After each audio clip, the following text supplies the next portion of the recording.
Hello hello hello बच्चा party. तो कैसे हैं आप सब लोग? बढ़िया हो, जानदार हो, शानदार हो, जबरदस्त हो। तो चलो भाई, आज हम लोग शुरू करने वाले हैं बेटा very very very very very important chapter, जिसका नाम है issue of capital and disclosure requirements. बहुत बार पेपर में आता भी है। ज्यादा बड़ा नहीं है मेरे साथ, ज्यादा बड़ा नहीं है, क्योंकि अब मजाक मस्ती नहीं है ना। अब मजे नहीं है सर, मजे नहीं है। सीधी सीधी क्लास है। और जो बच्चे नहीं देख रहे हो इसको देखते चलो। कल को चल के जब एमसीक्यू कराऊंगा, कल को जब के भाई जब हम बात करेंगे ना बेटा मैराथन में, तो ये याद नहीं आया तो प्रॉब्लम हो जाएगी। जो भी चैप्टर आ रहे हैं सारे इंपॉर्टेंट है, देखना मिस मत करो। और इंटरमीडिएट वाला अगर मिस करके आगे हो तो उसे भी देख लो। ठीक है, चलो भाई। चलिए भाई, अब बढ़ते हैं आगे और करते हैं चैप्टर को शुरू। Let's go. सो बच्चा पार्टी, देखो, आईसीडीआर से मतलब क्या है कि जब भी कंपनी किसी भी तरीके का इशू लेकर आ रही है, या मैं कहूंगा कैपिटल इशू कर रही है, तो उसके तरीके क्या क्या हैं। लॉ कहता है सर आईपीओ है। पब्लिक से पैसा मंगा लोगे तो आईपीओ है। अगर आप पब्लिक के पास जाते हो, पब्लिक को शेयर्स देते हो, बदले में पब्लिक से पैसा लेते हो, तो सर वो आईपीओ और एफपीओ है। का अच्छा, क्या सर यही अगर आप अपने एग्जिस्टिंग शेयर होल्डर के पास चले जाते हो तो वो राइट इशू कहलाया जाता है। अच्छा, अब एग्जिस्टिंग शेयर होल्डर के पास जा रहे हो और आप उनसे पैसे ले रहे हो सर। मैंने कहा पैसे ले भी लेते हैं, नहीं भी लेते। कह रहा अगर पैसे लोगे तो फिर क्या होगा, वो राइट इशू है। पैसे नहीं लोगे सर तो वो क्या है, वो बोनस इशू निकल कर आएगा। फिर ऐसे ही बड़े सारे लोग प्राइवेट प्लेसमेंट भी करते हैं और प्रेफरेंशियल इशू भी करते हैं। शार्क टैंक इंडिया जैसे काम भी होते हैं, जहाँ पे एक सिलेक्टेड ग्रुप ऑफ पीपल को आपने क्या करा, शेयर इशू कर दिए। जैसे घर में एक फंक्शन होता है, सबको नहीं बुलाते ना, कुछ कुछ सिलेक्टेड लोगों को बुलाते हैं और उनके साथ ही अपना फंक्शन एंजॉय कर लेते हैं, ठीक इसी तरीके से।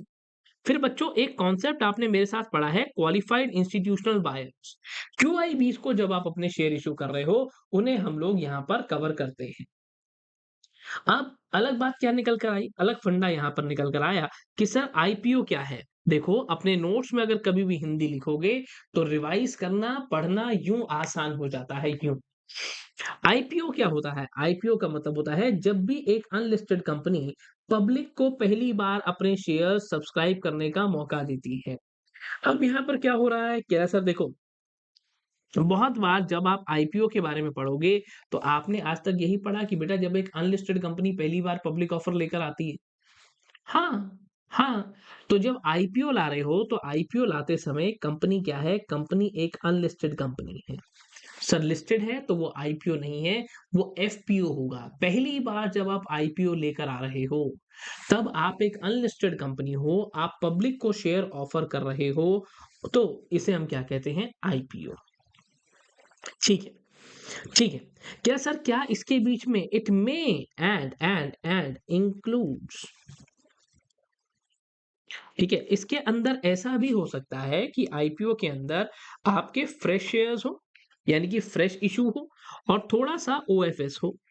फ्रेश इशू से क्या मतलब है, नए शेयर इशू हो रहे हैं और साथ ही साथ आप क्या कर रहे हो, ऑफर फॉर सेल, यानी कि जो कंपनी के एग्जिस्टिंग शेयर होल्डर्स हैं वो भी यहाँ पर अपने शेयर बेच रहे हैं। कुछ नया माल दे रहे हो तो कुछ पुराना माल दे रहे हो। As simple as that. Okay sir, okay, yes.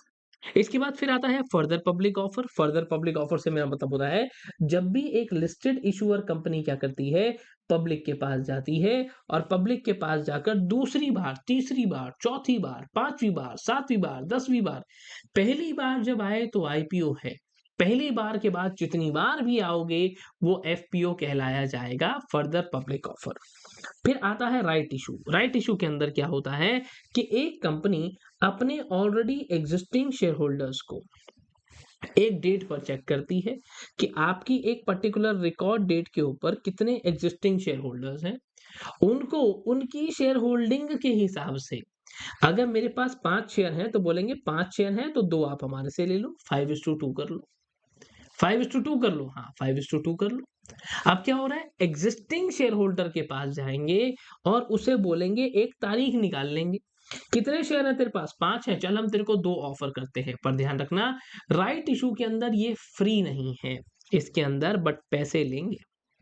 Preferential allotment की अगर मैं बात करूं तो जहां पर प्रेफरेंशियल अलॉटमेंट, प्राइवेट प्लेसमेंट बच्चों को मैंने देखा है, अगर आपकी ही लैंग्वेज में बात करूं तो बच्चे यूज करते हैं उस टर्म को जब एक मतलब अनलिस्टेड कंपनी की बारी आ रही है।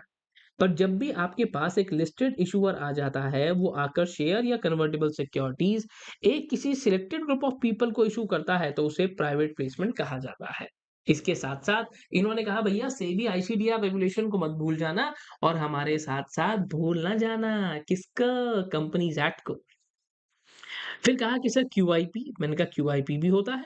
क्यूआईपी के अंदर क्या होता है, जब आप क्वालिफाइड इंस्टीट्यूशनल बायर्स उनको जब आप शेयर्स की अलॉटमेंट करते हो।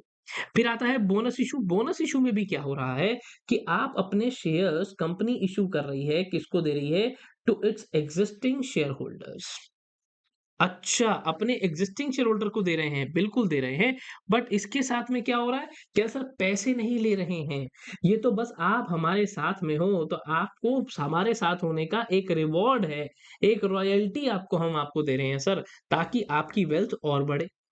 अच्छा, they are issued without any cost by the company to existing share holder. अब इन्होंने कहा सर अगर आपने बहुत बार तो मैंने वैसे डायग्राम्स बनवाता हूँ इसके अंदर, पर यहाँ दोबारा से बनवा देता हूँ। सबसे पहले कोई भी ड्राफ्ट ऑफर डॉक्यूमेंट आपके पास आता है, तो वो ड्राफ्ट ऑफर डॉक्यूमेंट को हम लोग क्या करते हैं, हम लोग यहाँ पर जो बच्चे क्लास वाले हैं, मेन बैच वाले होते हैं, उनको ये कहा जाता है ना डायग्राम देखो क्लास वाला, तो इसलिए यहाँ लिखा हुआ है। ड्राफ्ट ऑफर डॉक्यूमेंट्स जो है वो सेबी के पास फाइल किए जाते हैं। कब?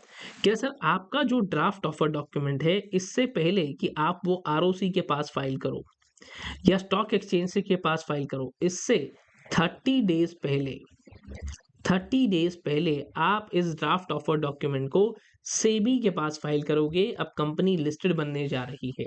जब कंपनी लिस्टेड बनने जा रही है, तो अब लेना देना सेबी से बहुत ज्यादा है। सेबी कहता है भाई ऐसा भी हो सकता है कि सेबी आपको कुछ बदलाव, कुछ चेंजेस यहाँ पर बता दे। क्या सर ठीक है। कह रहा अब ये जो ड्राफ्ट ऑफर डॉक्यूमेंट आपने सेबी के पास फाइल किया, सेबी उसे अपनी वेबसाइट पर रख देगा 21 दिन के लिए और लोगों को बोलेगा आकर कमेंट करो। 21 डेज के लिए वो सेबी की वेबसाइट पर रहता है।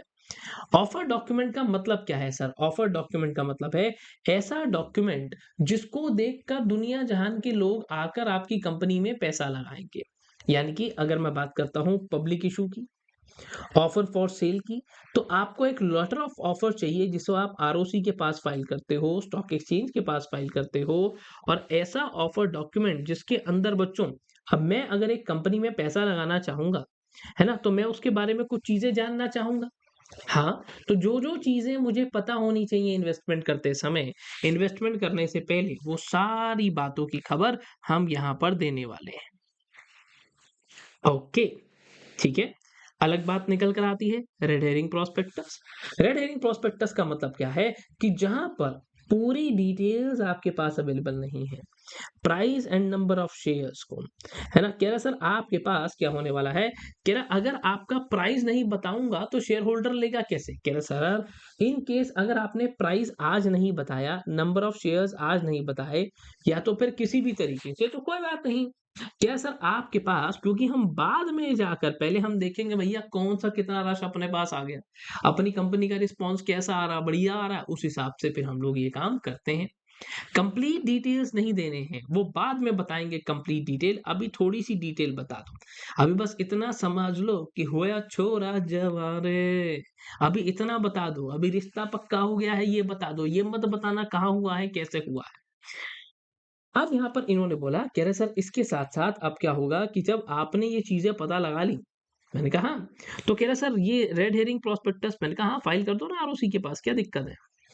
क्या सर बिना उसके, मैंने कहा it can be filed with ROC without price band and the issuer. ऐसे मामले के अंदर बाद में जब पता चल जाएगा भैया तब प्राइस बता देंगे, पैसे ही तो नहीं बता रहे हैं भैया, आप माल तो पसंद करो।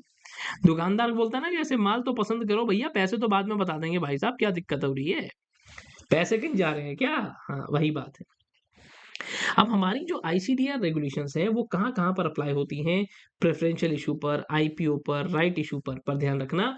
ऐसा राइट इशू जिसके ऊपर जो एग्रीगेट वैल्यू है ना, इशू की जो वैल्यू है वो 50 करोड़ रुपए या उससे ज्यादा हो। 50 करोड़ से कम है तो भैया आईसीडीआर कहता है मेरे पास आने की जरूरत नहीं है, मैं छोटी मोटी चीजों में डील नहीं करता, छोटे मोटे लोग का चन्ने मिलती, छोटी मोटी गड्डी चिन्नी बहती, है ना, कह रहा 50 करोड़ से नीचे मेरे से बात मत किया करो। Further public offer, QIP qualified institutional placement, जब आप अपने शेयर्स को क्यूआईबी को दे रहे हो। अच्छा, कह रहा जब आपके इंडियन डिपॉजिटरी रिसीट्स इनकी आईपीओ आ रहा है। इंडियन डिपॉजिटरी रिसीट क्या है? जब इंडिया के बाहर के लोग आकर इंडिया में आकर वो अपने डिपॉजिटरी रिसीट इशू करते हैं। स्मॉल एंड मीडियम एंटरप्राइजेस, आजकल तो भाई साहब एसएमई आईपीओ क्या मजेदार वाली चीज है। आपने आईजीपी प्लेटफॉर्म मेरे साथ पढ़ा है, IGP platform, innovators growth platform, उस पर लिस्टिंग की बात हो रही है। चाहे पब्लिक इशू लेकर आओ चाहे ना लेकर आओ, आप बोनस इशू लेकर आ रहे हो, ये भाई साहब कह रहे हैं हम हर जगह अप्लाई होंगे। बस एक छोटा सा क्रक्स है कि राइट इशू के मामले में सिर्फ तब जब इशू 50 करोड़ रुपए या उससे ज्यादा का हो।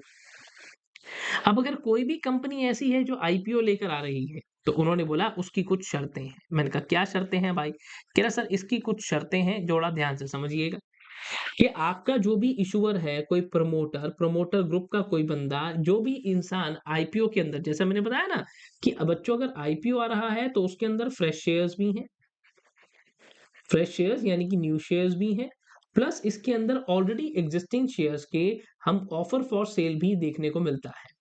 तो जो भी ये लोग आपके हैं, आपके यहाँ का इशूअर, प्रमोटर या प्रमोटर ग्रुप का कोई भी बंदा, इनको कभी भी डीबार नहीं किया गया। इसको सेबी ने कभी भी डीबार नहीं किया, कभी भी बैन नहीं किया, या मैं कहता हूं ये लोग किसी भी तरीके से विलफुल डिफॉल्टर नहीं है। विलफुल डिफॉल्टर नहीं है ना, ना ये विलफुल डिफॉल्टर है, ना ही ये फ्यूजिटिव इकोनॉमिक ऑफेंडर है। ईसीआईपीएल में पढ़ते हो? नहीं पढ़ते तो आगे चल के पढ़ो। अब इन्होंने बोला सर ऐसा कुछ भी नहीं होना चाहिए। मैंने कहा ठीक है। अब 1, 2, 3 पॉइंट इसी से में कवर हो गए। कह रहा आपके जो प्रमोटर हैं, जो डायरेक्टर हैं, है ना, आपके यहाँ पर वो लोग भी, कह रहा सर आपके यहाँ पर ये लोग भी किसी भी तरीके से उल्टे चक्कर में फंसे हुए हमें ना दिख जाए। मैं कहा उल्टे चक्कर में? कह रहा अगर उल्टे चक्कर में फंसे दिख गए तो सर दिक्कत हो जाएगी, दिक्कत हो जाएगी, दिक्कत हो जाएगी। एक सेकंड बच्चों, हाथ के हाथ।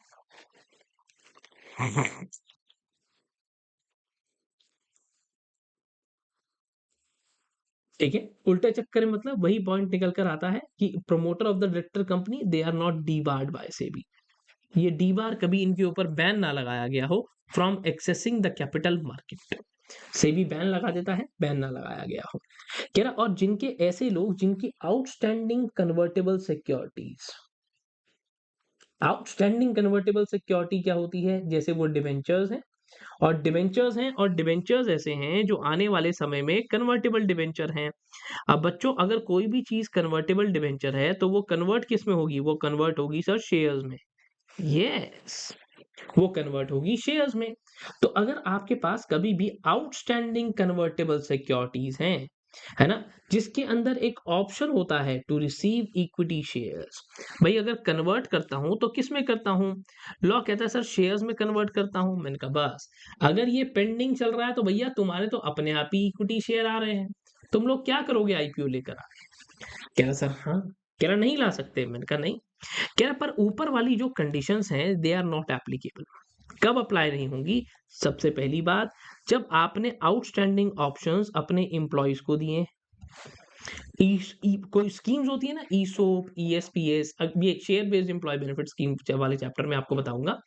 ईसोप के चलते या फिर किसी किसी भी स्कीम के चलते आपने यहाँ पर क्या किया है? आपने अपने एम्प्लॉयज को ये ऑप्शन दिया है। एम्प्लॉयज को हम वारंट दे देते हैं, ये ले वारंट, और भैया कल को तेरा मन करे तो आके मुझसे शेयर ले लेना। मैंने कहा ठीक है।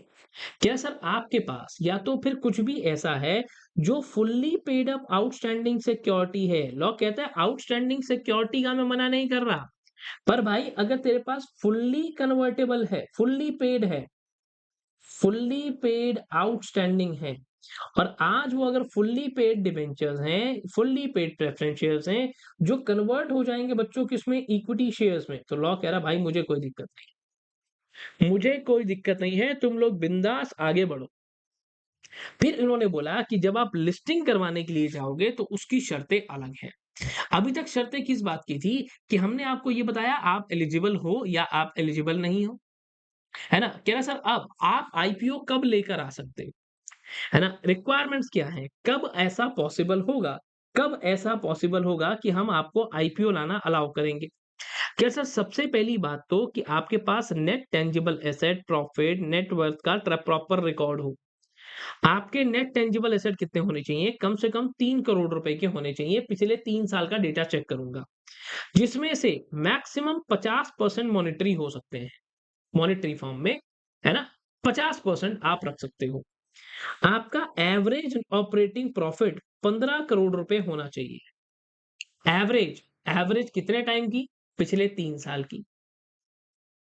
ओके, यानी कि with operating profit average of last 3 years. अब बात क्या निकल कर आती है? बात यहां पर ये निकल कर आती है कि आपका एवरेज ऑपरेटिंग प्रॉफिट तो बच्चों कई तरीके से निकलता है। सिनेरियो नंबर 1, प्रॉफिट 1 साल 10 करोड़ है, 1 साल 20 करोड़ है और थर्ड ईयर 30 करोड़ है। एवरेज तो ऐसे भी निकल गई। और दूसरे में मैं कहता हूं कि आपके पास -10 करोड़ है, 50 करोड़ है और थर्ड ईयर में 100 करोड़ रुपए का प्रॉफिट है। लॉ कहता है दूसरे वाला सिनेरियो काम नहीं करेगा। मैंने कहा क्यों? कहता सर, ऑपरेटिंग प्रॉफिट होना चाहिए हर साल, मतलब हर साल profit. Yes, profit in every year, profit in every year, हर साल प्रॉफिट होना चाहिए। और आपके 3 साल के अंदर एवरी ईयर प्रॉफिट, हाँ ध्यान से समझना, with operating profit in each of these preceding financial years. और एवरेज क्या होनी चाहिए? 15 करोड़। और नेटवर्थ होनी चाहिए पिछले 3 साल के अंदर अंदर हर साल 1 करोड़ रुपए मुझे दिखा देंगे। इतना समझ लेना कि हर साल की बात कहाँ हो रही है और एवरेज की बात कहाँ हो रही है। एवरेज की बात मैंने सिर्फ यहां करी है, ठीक है? एवरेज की बात यहां पर मैंने करी है बस। अब अगर आप ऑप्शन नंबर 1 को फुलफिल कर जाते हो तब तो अच्छी बात है। अगर आप ऑप्शन नंबर 1 से एलिजिबल हो जाते हो तब तो बहुत अच्छी बात है। अगर आप ऑप्शन नंबर 1 से एलिजिबल नहीं हो पाते तो आप ऑप्शन नंबर 2 पर जाते हो। भैया एक रास्ता बंद है तो दूसरे रास्ते पर जाऊंगा। अगर आपके पास टेंजिबल एसेट, प्रॉफिटेबिलिटी या नेटवर्थ के रिकॉर्ड में आप फंस जाते हो तो क्या होगा? आप क्यूआईबीस के चलते क्या करोगे? बुक बिल्डिंग करोगे। यानी कि आप मुझे ये करके दिखाओ कि कम से कम, है ना, कह रहे सर आपके पास कम से कम 75%, 75% पोर्शन आपका क्यूआईबीज, क्वालिफाइड इंस्टीट्यूशनल बायर्स को दे दो, बाकी मुझे फिर कोई दिक्कत नहीं है। कह रहा फिर कोई दिक्कत नहीं है। मैंने कहा फिर मुझे कोई भी दिक्कत नहीं रहने वाली है। कह रहा सर ठीक है, ओके। मैं कहा ओके। क्या सर ओके? कह रहा सर आपके पास अगर ये क्यूआईबी नहीं आए ना बेटा, अगर ये क्यूआईबी आ गए तो ठीक है, अगर ये नहीं आए तो ध्यान रखना इशू फेल हो जाएगा। आप कह रहे हो सर मेरा आईपीओ था, मेरा आईपीओ सर 200 करोड़ रुपए का था। इतना छोटा चलो एसएमई ही होता है वैसे तो, है ना? 200 का था सर मेरा, 800 करोड़ रुपए की मेरे पास एप्लीकेशन आई है। लॉ कहता है मुझे मतलब नहीं है, मुझे जब तेरे को बोल दिया इतनी बात से मतलब है मुझे बस। तू मुझे 75% क्यूआईबी दिखा दे, बात को खत्म कर। तू मुझे 75% क्यूआईबी दिखा देना यार, मैंने तेरे से क्यूआईबी मांगा, क्यूआईबी दिखा। बाकी ओवरऑल आईपीओ के बेसिस से मुझे कोई भी लेना देना नहीं है। Issue will fail even if it is over subscribed on overall basis. क्या ठीक है? अब इशूअर अगर कभी भी आईपीओ लेकर आता है तो वो कुछ बातों को इंश्योर करता है। कौन कौन सी बातों को? जैसा आपने कंपनीज एक्ट में भी पढ़ा कि आपको एप्लीकेशन लगानी होगी। कहाँ एप्लीकेशन लगानी होगी? टू वन और मोर स्टॉक एक्सचेंज। स्टॉक एक्सचेंज पे एप्लीकेशन लगाओगे और वहां से इन प्रिंसिपल अप्रूवल लोगे और किसी एक स्टॉक एक्सचेंज को अपना डेजिग्नेटेड स्टॉक एक्सचेंज डिसाइड करोगे। डिपॉजिटरी के साथ एग्रीमेंट करोगे। क्यों? क्योंकि आज के समय में सारे के सारे शेयर्स किस फॉर्म में आते हैं? डीमैट फॉर्म में आते हैं। फिजिकल फॉर्म में तो कोई आता ही नहीं है। कैसा? और इंश्योर करोगे कि जिस दिन आपने अपना ऑफर डॉक्यूमेंट फाइल किया ना सेबी के पास, इससे पहले जितने भी प्रमोटर हैं उन सबके शेयर्स डीमैट हो चुके हैं। अगर आपकी कोई भी कन्वर्टेबल सिक्योरिटी बची है तो मैं आपको मना कर देता हूं। आपकी सारी और जो आउटस्टैंडिंग सिक्योरिटियां हैं जो कन्वर्ट होने वाली हैं उन सबको, all existing partly paid up shares are fully paid up, और वो आउटस्टैंडिंग वाले को भी फुल्ली पेड अप में कन्वर्ट कर लेना। कह रहा ठीक है। कह रहा आपका 75% जो पैसा है ना सर, जो भी आपने पूरे तरीके से जुगाड़ कर लिया है, आपका 75% of the stated means of finance specific project के लिए प्रपोज होना चाहिए। पैसा ला रहे हो, 75% कहाँ जाएगा? स्पेसिफिक प्रोजेक्ट में, और बाकी का 25% कहाँ दे सकते हैं? जनरल कॉर्पोरेट पर्पस में लगा सकते हैं। It shall not exceed 25%। क्या सर ठीक है? अगर मान लेते हैं कि आपने अभी आज के समय पर चीजें ऐसी चल रही हैं कि आपने कुछ फंडा अलग कर दिया है सर, जनरल कॉर्पोरेट पर्पस, और इसके साथ साथ अगर इशूअर कंपनी ने अपनी जहां पर इन्वेस्टमेंट करनी है, जिस जगह पर पैसा लगाना है, उसको अभी आइडेंटिफाई ही नहीं किया, जगह अभी फाइनल नहीं करी है, तो लॉ कह रहा है कोई बात नहीं भाई, कोई बात नहीं, कह रहा आपको मैं 35% तक अलाउ करता हूं। पर फिर से जनरल कॉर्पोरेट पर्पस आएगा तो कितना होगा? कह रहा सर आपका 25%। ऑफर फॉर सेल अगर निकल कर आ रहा है, ओएफएस में क्या होता है? जब आपकी कंपनी के एग्जिस्टिंग प्रोमोटर्स यानी कि एग्जिस्टिंग बड़े बड़े शेयर होल्डर्स, वो क्या कर रहे हैं? वो अपने शेयर्स को सेल कर रहे हैं। ओके, तो शेयर्स क्या होने चाहिए? फुल्ली पेड अप होने चाहिए। ओके, अगर प्रमोटर अपना हिस्सा बेचकर जाना चाह रहा है, कह रहा भैया मेरे भी बिकवा दे थोड़े, मैं कहा फुल्ली पेड अप होने चाहिए। कम से कम सेलर के पास पिछले 1 साल से शेयर्स हो, पिछले 1 साल से होल्ड करके बैठा हो। हाँ। अब इसके अंदर एक और मजे की बात क्या है? क्या सर अब ये 1 साल कंप्लीट कब होना चाहिए? 1 ईयर की होल्डिंग कंप्लीट दिखा देने हो। 1 ईयर से होल्ड करके बैठा हो और 1 ईयर कंप्लीट हो गया हो। 1 ईयर कंप्लीट हो गया हो कब? जिस दिन आपने अपना ऑफर डॉक्यूमेंट सेबी के पास फाइल किया। जिस दिन ऑफर डॉक्यूमेंट सेबी के पास फाइल करोगे, ये 1 ईयर मुझे कंप्लीट दिखा देना भैया के 1 year hold, 1 year complete, 1 year हो जाना चाहिए जिस भी दिन आपने अपना ऑफर डॉक्यूमेंट क्या किया है, सेबी के पास फाइल किया है। कह रहा अच्छा, कह रहा अब होल्डिंग पीरियड के अंदर तो सर दिक्कत भी होती है। मैंने कहा वो क्या? कह रहा सर अगर इनके पास प्रेफरेंस शेयर्स थे, ठीक है, इन प्रेफरेंस शेयर्स को इक्विटी शेयर्स में कन्वर्ट किया गया, प्रेफरेंस शेयर्स थे इनके पास 2 साल से, इक्विटी शेयर में कन्वर्ट हुए 6 महीने हुए। अब बताओ सर, है ना? अब बताओ सर ये टोटल पीरियड क्या 1 साल माना जाएगा? आपने बोला इक्विटी शेयर होल्ड करे होने चाहिए ओएफएस के अंदर पिछले 1 साल से, तो क्या सर 1 साल मानेंगे? यस। ये कहता है holding period of convertible security, चाहे डिपॉजिटरी रिसीट ना क्यों ना हो, as well as resultant equity shares shall be considered for the purpose of calculation of 1 year period.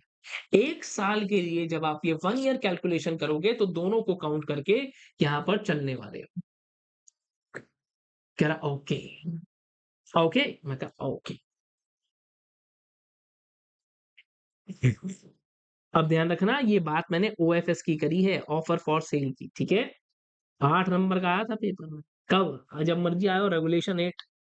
अब यहाँ पर फिर क्या हो रहा है? कह रहा सर कन्वर्जन ऑफ एक्सचेंज वो पहले ही कंप्लीट हो गया हो, आप मुझे 1 साल का टाइम पीरियड भी दिखाओगे, और पूरे डिस्क्लोजर टर्म्स ऑफ कन्वर्जन के ये भी आप हमें बताओ। अच्छा, जब आपने कन्वर्ट किया वो सारी चीजें आप हमें बताने वाले हो। लॉ कहता है कुछ कुछ जगहों पर हम अप्लाई नहीं होते। मैंने कहा कौन कौन सी जगह पर? अगर ओएफएस जो है वो कौन कर रहा है, ओएफएस ऑफ गवर्नमेंट कंपनी हो रही है या कोई स्टैट्यूटरी अथॉरिटी की हो रही है, और इसके लिए सरकार ने एक अलग से एसपीवी बनाया था, और ये काम कहाँ हो रहा है? इंफ्रास्ट्रक्चर सेक्टर में हो रहा है।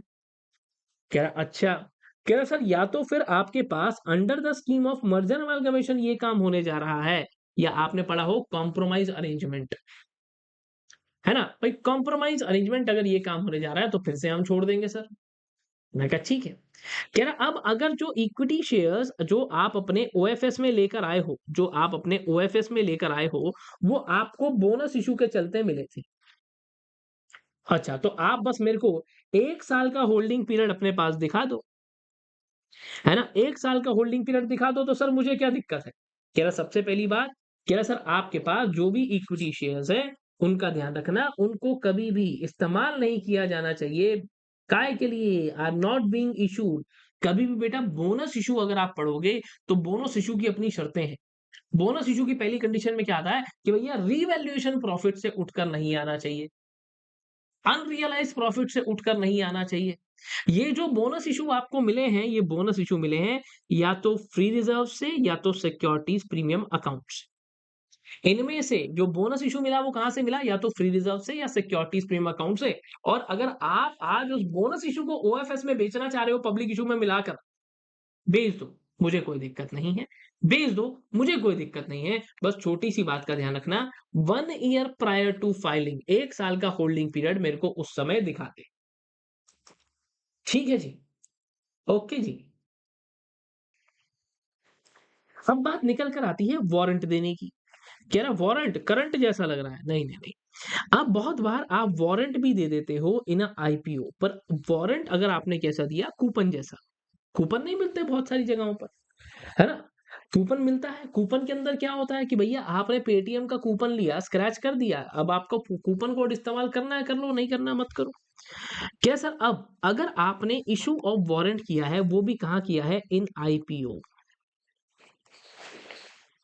है। हाँ, तो लॉ कह रहा है सर इनका टेन्योर कितना होगा? इनका टेन्योर कितना होगा? It can be maximum 18 months from the date of allotment in IPO. जिस दिन आपने शेयर्स को अलॉट किया, अलॉट करते ही वहां से 18 महीने।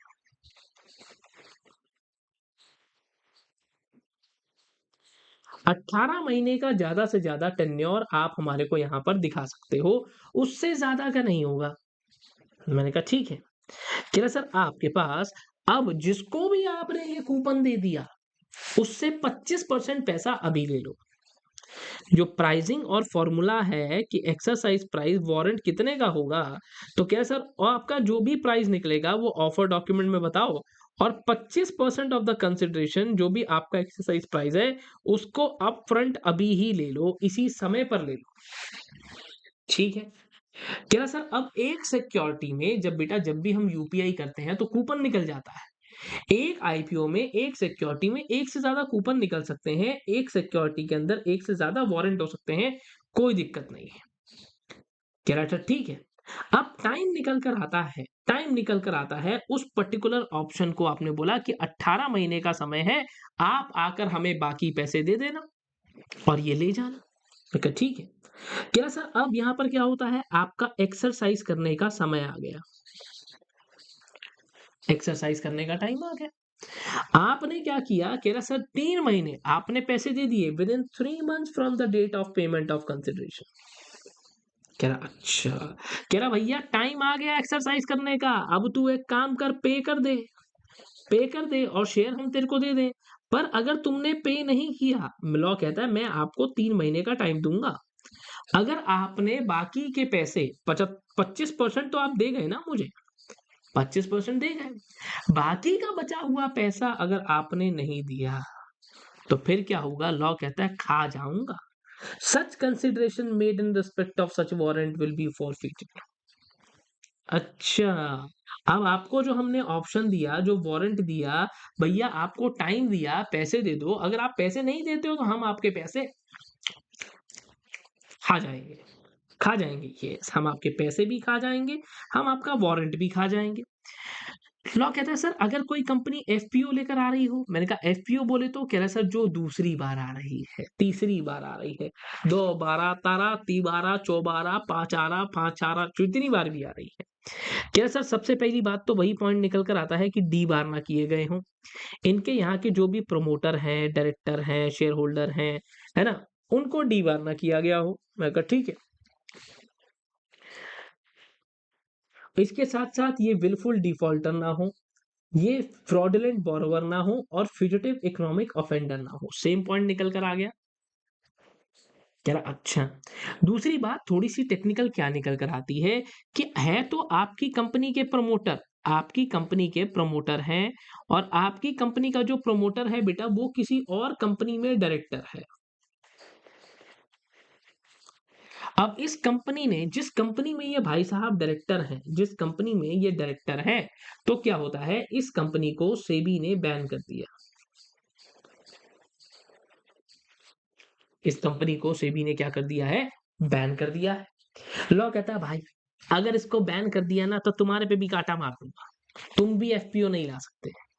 मैं कहा क्यों? कह रहा अरे भाई नस्ल तो एक ही है, पाप तो पाप है। प्रमोटर और director of the issuer which is promoter और director of any other company, कोई और कंपनी बेटा जिस कंपनी को सेबी ने बैन लगा दिया है, जिसके ऊपर सेबी ने डी बार कर दिया है, तो लॉ कह रहा भाई इसको बैन करा ना, इसको बैन करा ना। कह रहा तू भी गया, कह रहा तू भी गया, तू भी गया, तेऊ भी नहीं कर पाएगा कुछ अब। यार ये तो गलत बात है। कह रहा गलत बात है जो भी है भाई हमें नहीं पता। कह रहा अब बात को और समझो। कह रहा एलिजिबिलिटी क्या है एफपीओ के लिए? कह रहा सर देखो आप सबसे पहली बात तो पिछले 1 साल में आपने अपना नाम ना बदला हो। जैसे मेरा नाम दिव्य मिगलानी है, मैं बदल के जलेबी बाई कर लूं। कह रहा नाम ना बदला हो, और अगर नाम आपने बदल भी लिया, ठीक है, तो नाम बदलने के बाद if issuer has change its name in last 1 year, कब से देखूंगा? Date of filing of relevant offer document से देखूंगा। ठीक है। कह रहे सर तो आपको क्या करना है? Such an issuer shell make FPO of at least 50%। 50%। अगर आप 100 रुपए कमाते थे तो 1 साल के अंदर अंदर तो नाम चेंज कर लिया, नाम चेंज करने के बाद भी आप कम से कम 50% कमाई कर पा रहे हो। मतलब अगर आप जितना कमाते थे उससे कंपेयर अगर मैं करता हूं आज, तो at least 50% of the revenue for the preceding 1 year has been earned by it from the activity indicated in its new name। नए नाम से, है ना? कह रहा सर आपके नए नाम से जो भी एक्टिविटी दिखती है उससे, सर सिंपल सा काम है सर, 50 रुपए तो आज कमा के दिखाओ सर, उससे 100 कमाते थे। मैंने कहा ठीक है। कह रहा इसके बाद कुछ और शर्तें भी निकल कर आती हैं। मैंने कहा कुछ और शर्तें क्या निकल कर आती हैं सर? कह रहा ईश्वर अगर कोई भी एफपीओ लेकर आता है तो सबसे पहले लिस्टिंग के लिए अप्लाई करेगा। सर वो तो ऑलरेडी लिस्टेड है ना। अरे शाबाश। पर प्यारे बच्चों जब जब लिस्ट करोगे, जब जब नई सिक्योरिटी लाओगे, तब तब नई सिक्योरिटी लाओगे तो इन प्रिंसिपल अप्रूवल लेना पड़ेगा। आप इंश्योर करोगे कि आपने डिपॉजिटरी के साथ एग्रीमेंट करा, क्योंकि शेयर्स किस में होते हैं? डीमैट फॉर्म में होते हैं। जितने भी existing partly paid up shares हैं उनको फुल्ली पेड अप कर दो। सामने वाला पैसे नहीं दे रहा तो फॉरफिट कर दो। पैसे का इंतजाम बढ़िया तरीके से बनाकर रखना।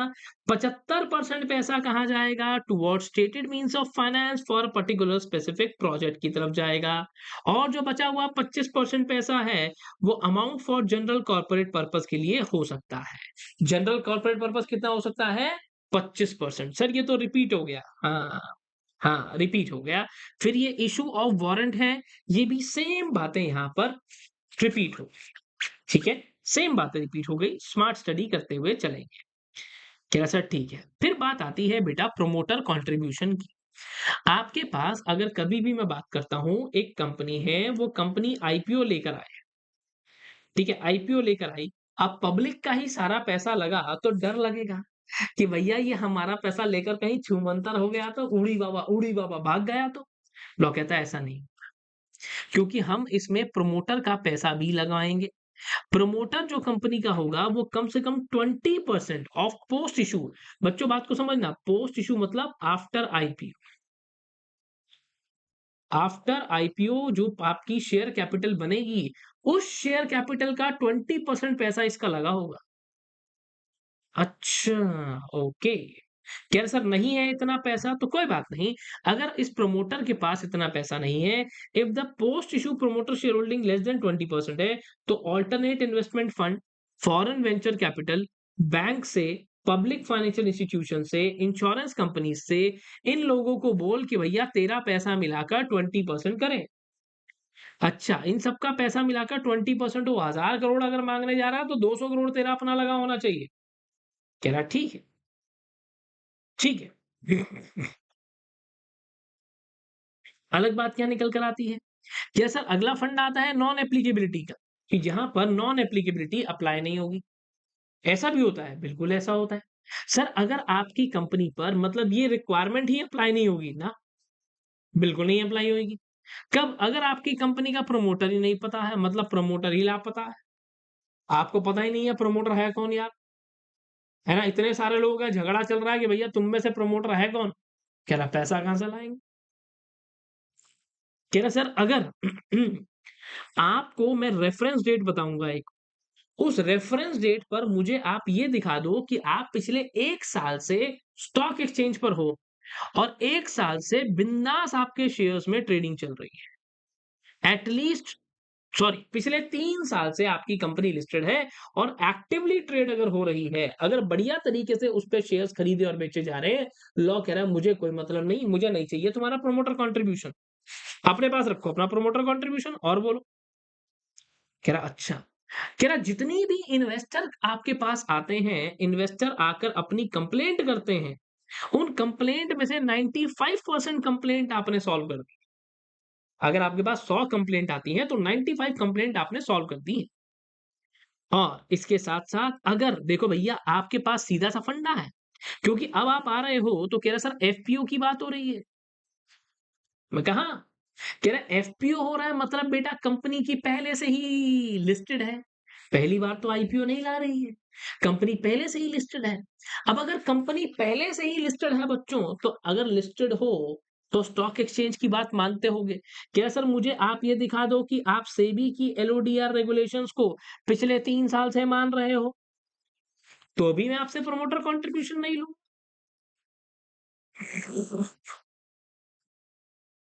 क्या ना अदरवाइज आपको एफपीओ में भी पैसा देना होता है 20% ऑफ प्रपोज्ड इशू साइज या पोस्ट इशू शेयर कैपिटल का।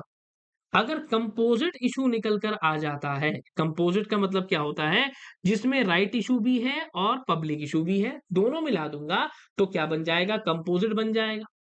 कह रहा अच्छा तो भी फंडा यहाँ पर रहता है सेम, बस राइट इशू वाला जो कंपोनेंट है उसमें प्रमोटर कंट्रीब्यूशन नहीं चाहिए।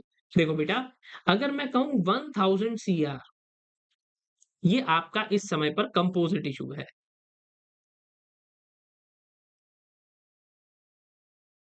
इसमें से 200 करोड़ रुपए का आप राइट इशू लेकर आए हो और 800 करोड़ रुपए के लिए आपने क्या किया है, पब्लिक इशू लेकर आए हो।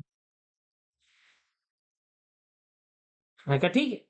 कह रहा अब जो दो ये राइट इशू 200 करोड़ रुपए है ना, कह रहा सर इस 200 करोड़ रुपए पे प्रमोटर कंट्रीब्यूशन नहीं चाहिए। मैंने कहा फिर? कह रहा सिर्फ इस पे, सिर्फ इस वाले पोर्शन पे आप मेरे को प्रमोटर कंट्रीब्यूशन लाकर दे दो। कितना? 20% of the proposed issue size और to the extent of 20% of paid up issue equity share capital. कह रहा राइट इश्यू वाला जो हिस्सा है ना, इस पे प्रमोटर कंट्रीब्यूशन नहीं चाहिए मेरे को। इस पे नहीं चाहिए अगर कंपोजिट इश्यू है तो। अच्छा, अच्छा। कह रहा अब सर ध्यान रखो, आपने जो भी प्रमोटर की आप पैसा लेकर आए, है ना? प्रमोटर का जो पैसा लेकर आए, वो अब सर ताला लगा दूँगा उसपे।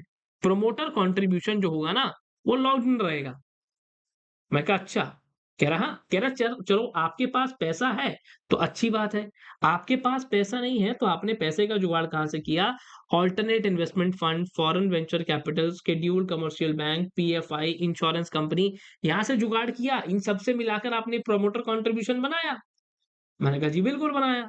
तो कह रहा सर कम से कम 18 महीने, 18 महीने के लिए कुंडी लगा देंगे भैया इसके ऊपर। कुंडी लगा देंगे सर 18 महीने के लिए आपके आईपीओ या एफपीओ से चलता हुआ। अरे भाई रुक जा। अरे वाह! लाइटें जल रही हैं सर इसके अंदर। हाँ, लाइटें जल रही हैं। रहने देते हैं फिर। बच्चा कहता है मेरे को एक क्लास में कह रहा है सर लाइटें जलती हैं सर इसमें। हाँ, लाइटें जल रही हैं। तो 18 महीने from the date of allotment आपके इस पूरे के पूरे सिस्टम को हम लॉक कर देंगे। कह रहा ठीक है, ठीक है। कह रहा पर अगर आपने जो आईपीओ से पैसा लिया, जो भी आपने ये पैसा लेकर आए हो, जो आप पैसा लेकर आ रहे हो, अगर है ना, उस पैसे को आप यहाँ पर क्या कर रहे हो, कह रहा सर लॉक इन पीरियड 3 साल कर दूँगा। अगर वो पैसा कैपिटल एक्सपेंडिचर में जा रहा है तो। अच्छा, कैपिटल एक्सपेंडिचर में जा रहा है, हाँ, ओएफएस को छोड़कर जो पैसा वहाँ जा रहा है, अगर वो कैपिटल एक्सपेंडिचर का है, तो फिर क्या होने वाला है? कह रहा सर फिर ये बात बनेगी सर। मैं कहा ठीक है। कह रहा अब यहाँ पर क्या होने वाला है? कह रहा अगर आपके पास जो मिनिमम कंट्रीब्यूशन है, मिनिमम कंट्रीब्यूशन कितना है? मैं कहा 20%। किसी बंदे ने 28% दे दिया, तो कितना फालतू हुआ? सर 8% एक्स्ट्रा है। ये जो 8% एक्स्ट्रा है, लॉ कह रहा है इसके लिए जो लॉक इन पीरियड होगा will be 6 months from the date of allot.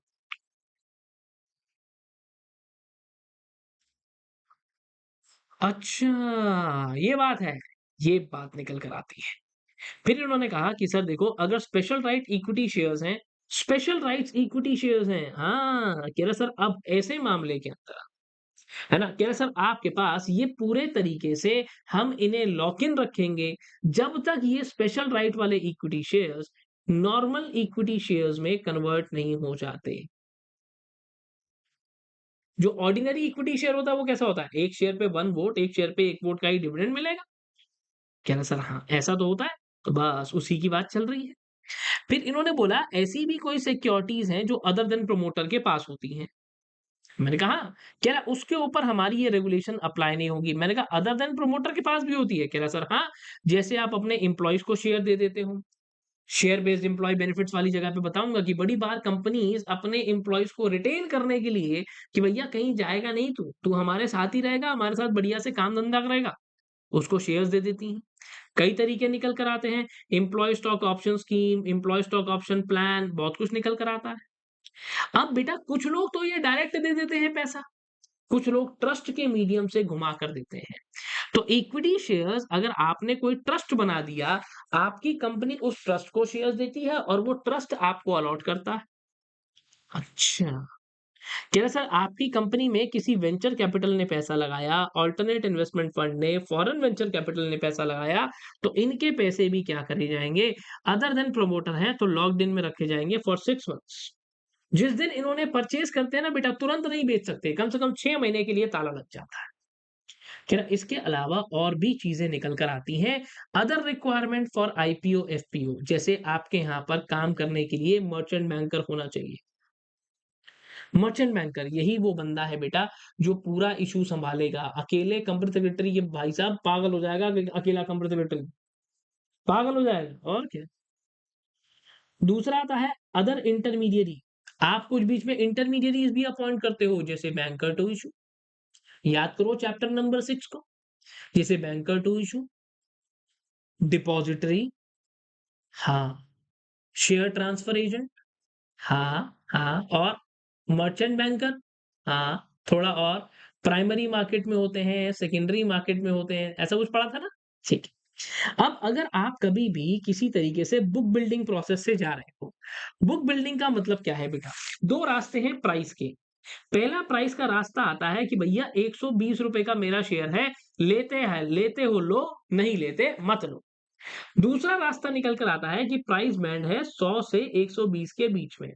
Lower cap और फ्लोर प्राइस, कैप प्राइस। आओ सर बोली लगाओ। इस वाले फंडे के अंदर बोली लगानी पड़ेगी और बोली में अगर आपका नंबर आ गया, तो फिर आपको शेयर मिल जाएगा।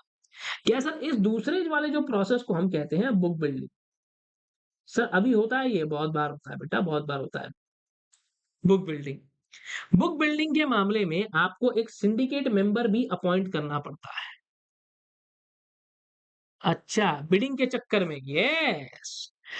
आरटीए रजिस्ट्रार टू इश्यू वो चेक करेगा किसका पैसा आया है। जैसे आप अमेज़न पर जाते हो या फ्लिपकार्ट पर जाते हो तो बेटा जो आपने ऑर्डर किया है वही आपके घर आता है ना? हाँ, तो आरटीए और हमारे बिना काम चलेगा नहीं तो कंप्लायंस ऑफिसर। हमारे बिना काम चलेगा नहीं सर, हमारे बिना काम चलेगा नहीं तो कंप्लायंस ऑफिसर भी होना ज़रूरी है। फिर इन्होंने बोला कि जो भी चीज़ें अब आपको ध्यान रखना है कि जो भी ड्राफ्ट ऑफर डॉक्यूमेंट आप फाइल कर रहे हो, उसके अंदर सारी बातें सच हैं और एडिक्वेट हैं। इसमें सब कुछ सच है, सच के सिवा कुछ भी नहीं है। कह रहा ठीक है। कह रहा अब आपको एक चीज़ और बताई थी पहले। कह रहा नहीं बताई सर। अरे यार ये नहीं बताया था मैंने कि बेटा सेबी जो है वो ऑफर डॉक्यूमेंट फाइल करना है सेबी के पास। हाँ, हाँ, हाँ, हाँ, हाँ। कह रहा अब आपको क्या करना होगा कि आपको सबसे पहले जो भी इश्यूअर निकल कर आता है, इश्यूअर माने बच्चों वो कंपनी जो आईपीओ लेकर आएगी, वो इश्यूअर ने क्या करना है सेबी के पास अपना ऑफर डॉक्यूमेंट फाइल करेगा।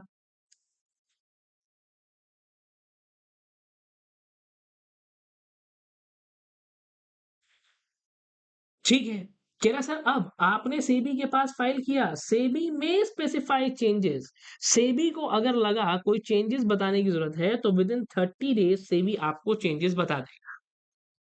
अच्छा, सेबी में specify changes with in 30 days, और सेबी ने जो भी चेंजेस आपको बोले, मैं जानता हूं मैं छोटा छोटा लिख रहा हूं, नजर कम आ रहा होगा, बस आज आज के लिए ऐसे एडजस्ट कर दे।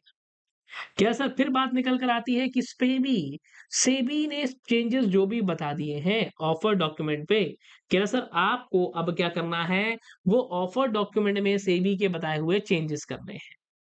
कह रहा जो आपका ड्राफ्ट ऑफर डॉक्यूमेंट है वो सेबी की वेबसाइट पर ओपन रहता है पब्लिक कमेंट्स के लिए 21 days from the date of filing. SEBI अपनी वेबसाइट पर और स्टॉक एक्सचेंज की वेबसाइट पर भी डलवा देता है इस चीज को। हमने सेम पढ़ा है सर, सेम पढ़ा बस, ठीक है। अब इसके साथ-साथ एक काम और बोला गया कि सर जैसे ही आपके इश्यूअर की बात हो रही है ना, मैंने कहा हाँ, इश्यूअर की बात हो रही है।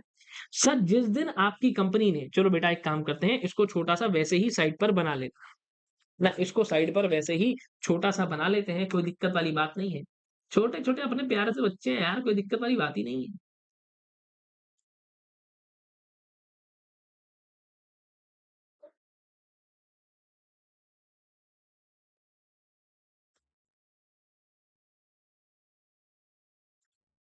देखो, कि जब भी किसी भी कंपनी ने क्या किया है, अपना ड्राफ्ट ऑफर डॉक्यूमेंट, इसमें ना बड़ा डायग्राम बनाने की ज़रूरत है ही नहीं। ड्राफ्ट ऑफर डॉक्यूमेंट कहाँ फाइल किया बच्चों? सेबी के पास। तो ये फाइल करते ही ये कंपनी यहां से विद इन 2 डेज 2 दिन के अंदर अंदर न्यूज़पेपर एडवर्टाइजमेंट देगी।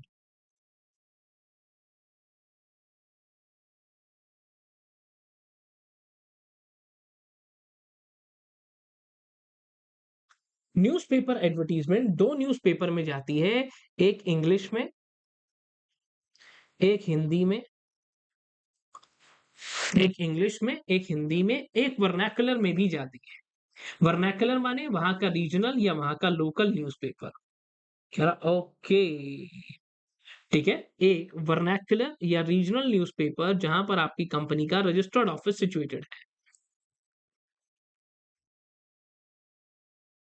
अब इस न्यूज़पेपर एडवर्टाइजमेंट के अंदर हम क्या करते हैं, हम इनवाइट करते हैं लोगों को, इनवाइट पब्लिक कमेंट्स। हम सब लोगों को बताते हैं, सुनो सुनो सुनो, हमारा ड्राफ्ट ऑफर डॉक्यूमेंट सेबी के पास रखा है, किसी को कुछ कहना है तो वहां जाकर कमेंट कर दो, किसी को कोई दिक्कत कोई परेशानी है तो वहां जाकर भैया कमेंट कर दो, और हम तुम्हारे कमेंट्स को वहां पर देख लेंगे। अच्छा, ये बात, ये होने वाला है। The issuer shall within 2 days of filing draft offer document with SEBI make a public announcement, एक इन इंग्लिश, एक हिंदी और एक रीजनल न्यूज़पेपर जहां पर भी आपकी कंपनी का रजिस्टर्ड ऑफिस है, और वहां पर पूरे तरीके से जो सर्कुलेट होता हो, बढ़िया तरीके से, उसका काम यहां पर हो जाएगा। देखो, अब बात क्या निकल कर आती है, बात एक सिंपल सी निकल कर आती है कि इशू कंडीशन एंड प्रोसीजर। क्या इशू कंडीशंस एंड प्रोसीजर, हाँ, इसे कहते हैं एएसबीए। एएसबीए बोले तो application supported by block amount. यानी कि जब भी कोई भी इंसान, अब आईपीओ आता है तो बड़े सारे लोग अप्लाई करते हैं बेटा। तो जब आपने एप्लीकेशन लगाई, अपनी एप्लीकेशन कहाँ लगाई, कंपनी के पास, है ना। किसी भी एक पब्लिक पर्टिकुलर कंपनी के पास आपने एप्लीकेशन लगाई, और ये कंपनी अपना आईपीओ एफपीओ कुछ भी लेकर आई थी। चलो आपने आईपीओ में पैसा लगाया, ठीक है। तो अब आप क्या करते हो, अब आप एक ऑथराइजेशन देते हो सेल्फ सर्टिफाइड सिंडिकेट बैंक को, कि भैया अगर इसके यहां पर कितने का लॉट होता है, लगभग लगभग 15,000 रुपए का। सेबी की गाइडलाइन है 15,000 रुपए। अब बेटा शेयर मिला तो नहीं, तो 15,000 रुपए मेरे बैंक अकाउंट के अंदर ब्लॉक कर दिए जाएंगे। ब्लॉक कर दिए जाएंगे, हाँ, पैसा ब्लॉक हो जाएगा अकाउंट में, शेयर मिले तो ठीक, वरना पैसा अनब्लॉक होके मुझे वापस मिल जाएगा। मतलब शेयर मिल जाएंगे तो पैसा क्या हो जाएगा, डेबिट हो जाएगा। डेबिट होने के बाद वो पैसा कट जाएगा और शेयर मुझे मिल जाएंगे। पर अगर अगर किसी भी वजह से शेयर्स नहीं मिल पाते हैं तो लॉ कहता है कोई बात नहीं, शेयर नहीं मिल पाए, कोई बात नहीं, एक काम कर तू। मैंने कहा क्या काम करूँ? कह रहा भाई शेयर नहीं मिल पाए, तेरा पैसा तेरे अकाउंट में ब्लॉक कर दिया हमने, लिया नहीं है तुझसे। तेरा पैसा तेरे अकाउंट में बस फ्रीज़ कर दिया है। अच्छा। कह रहा आईपीओ ग्रेडिंग होती है। मैंने कहा अच्छा, क्रेडिट रेटिंग एजेंसी से, जैसे बच्चों आप भी जाते-जाते कभी ना कभी मन करता होगा तो रेट कर जाते होंगे। दिव्या मिगलानी, हाँ, सही पढ़ाया आज, फैंटास्टिक, चलो आगे। ऐसे आईपीओ को भी रेटिंग लेनी होती है। अंडरराइटिंग, अंडरराइटिंग का मतलब क्या है? जैसे आपने सुना भी है कि एक मिनिमम सब्सक्रिप्शन होता है, कितना होता है? 90%, 90%, बस यही सुना है आज तक। मिनिमम सब्सक्रिप्शन आपको मिले, ये आप पूरी जान लगा देते हो उसके पीछे, क्योंकि अगर मिनिमम सब्सक्रिप्शन नहीं मिलेगा, तो काम खराब हो जाएगा। अंडरराइटिंग को लेकर कंडीशंस भी हैं कि आप कितनी कमीशन पे कर सकते हो, 2.5% of the amount prescribed bye articles of association, है ना? तो यहाँ पर क्या हो रहा है, कह रहे सर आपको क्या करना है, अगर आप बुक बिल्डिंग से आ रहे हो, तो आपको लीड मैनेजर और सिंडिकेट मेंबर भी चाहिए यहाँ पर। कह रहा मॉनिटरिंग एजेंसी चाहिए सर, मॉनिटरिंग एजेंसी, हाँ। जो जब आपने आईपीओ बनाया, जब आपने आईपीओ करा, तो आईपीओ करने के बाद आप जो पैसे को खर्च कर रहे हो, वो आप जैसा ऑफर डॉक्यूमेंट में लिखा है वैसा कर रहे हो या अपनी मर्ज़ी से कुछ भी कर रहे हो? इस बात के लिए भी हम इस बात को इंश्योर करने के लिए कि जिस चीज़ के लिए पैसा दिया है, उसी चीज़ के लिए वो इस्तेमाल हो रहा है ना, और इश्यू साइज़ 100 करोड़ से ज़्यादा है, तो ये बात आती है। प्री इश्यू एडवर्टाइज़मेंट, यहाँ पर क्या होता है, एक बार आपने डॉफर offer document, red herring prospectus file कर दिया, तो फिर क्या होगा? तो आपको एक इंग्लिश में और एक हिंदी में, एक न्यूज़ पे और एक रीजनल में क्या करना होता है, एडवर्टाइज़मेंट भी देनी होती है। अच्छा, आपने रेड हेरिंग प्रोस्पेक्टस फाइल कर दिया, यस। एक बार इश्यू ओपन हो गया, तो ये जिस दिन आपको सेबी ने ऑब्जर्वेशन दी, बच्चों वो याद है, मैंने बताया था कि सेबी ने आपको कमेंट दिया, सेबी ने कमेंट किया, भाई 21 डेज़ के लिए वेबसाइट पर डाला, फिर सेबी ने कमेंट करा।